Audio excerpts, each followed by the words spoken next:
북한의 남북연락사무소 폭파에 정치권은 일제히 우려의 목소리를 냈습니다. 집권 여당인 더불어민주당과 제1야당, 미래통합당 모두 긴급회의를 소집해 대응 방안을 논의했습니다.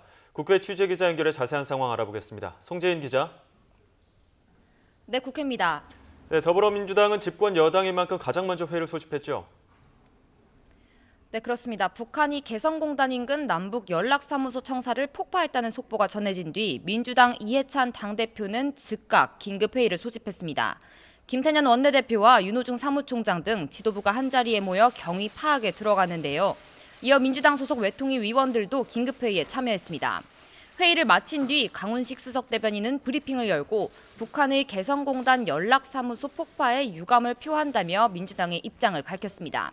강 수석 대변인은 이 같은 행위를 벌이는 것은 남북 관계에 큰 위협이고 한반도 평화에 큰 장애가 될 것이라고 우려를 표했습니다. 그러면서 당과 정부는 이번 사건의 엄중함을 인식하고 긴밀하면서도 강력하게 대응해 나갈 것이라고 강조했습니다. 또 정부를 향해 국민의 안전을 위협하는 북한의 추가 도발 가능성에 대비해 비상한 각오로 임해달라고 촉구했습니다. 민주당은 내일 오후 통합당이 불참한 채 단독으로 여는 국방위원회 전체 회의에서도 관련 현안 파악에 주력할 것으로 보입니다. 네, 다른 당도 상황을 주시하고 있을 텐데요. 이번에 야당 반응도 좀 전해주시죠.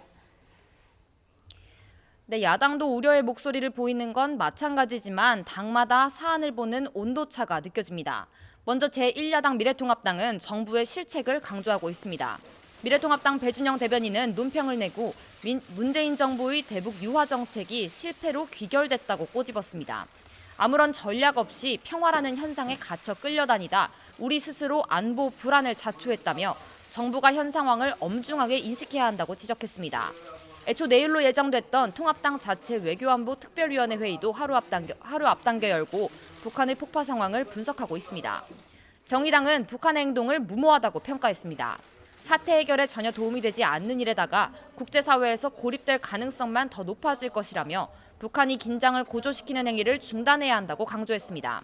국민의당도 북한이 문명국가의 상식과 규범을 벗어나는 행동을 했다며 대화와 타협을 거부하는 반이성적인 폭거라고 강하게 비판하기 마찬가지입니다. 다만 우리 정부를 향해 이런 상황에서 여전히 북한에 대한 미련을 버리지 못하고 있다며 언제까지 순진한 대화와 유약한 타협만 고수할 것이냐고 따졌습니다. 지금까지 국회에서 YTN 송재인입니다.